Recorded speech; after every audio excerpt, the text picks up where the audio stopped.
क्या आप यकीन करेंगे कि इस पुराने और बेकार से दूध के डब्बे से चिड़ियों के लिए इतना प्यारा घर बन सकता है। गर्मियों की शुरुआत हो चुकी है और हमारे आसपास नन्हे पंछी अपने बच्चों के लिए घर तलाश कर रहे हैं, तो मैंने सोचा क्यों ना इस बार इनकी थोड़ी सी मदद की जाए। और वहीं से मुझे आइडिया है कि क्यों ना इस पुराने दूध के डब्बे से एक प्यारा सा और खूबसूरत सा चिड़ियों का घर बनाया जाए। तो सबसे पहले तो गाइज हम करेंगे इसकी सैंडिंग, ताकि इसकी स्मूथ सरफेस को थोड़ा सा रफ बनाएं।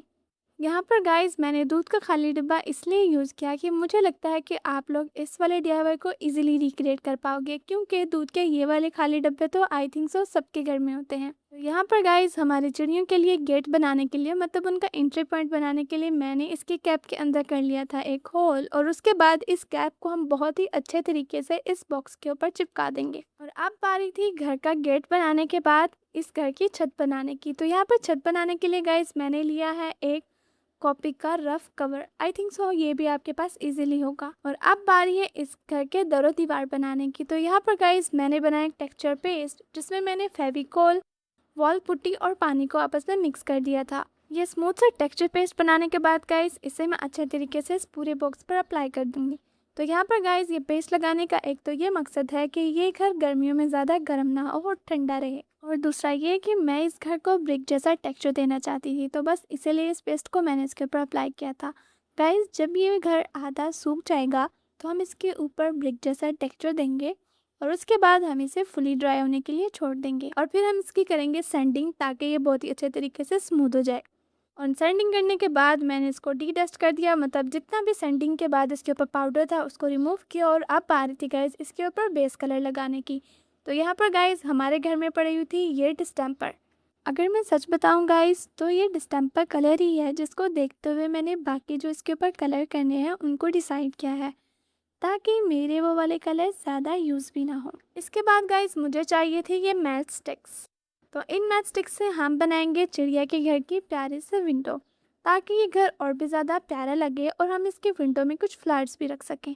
तो यहाँ पर मैंने आइसक्रीम स्टिक्स और मैच स्टिक्स को यूज़ करते हुए बनाई है एक प्यारी सी विंडो।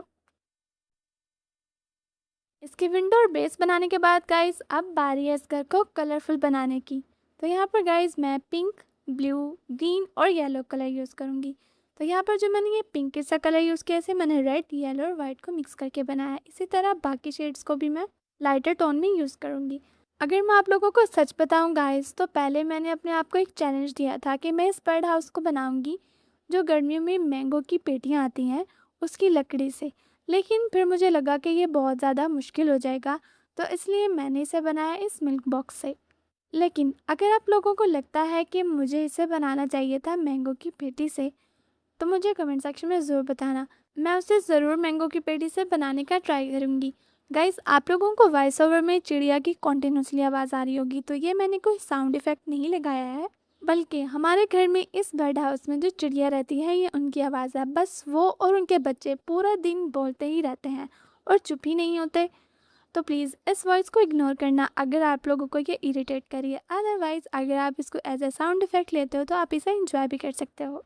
इस घर को बनाते हुए गाइस मैंने एक मिस्टेक की थी कि मैंने इसके ऊपर हुक नहीं लगाए थे, मैं लगाना भूल गई थी, लेकिन आप लोग ये वाली मिस्टेक मत करना।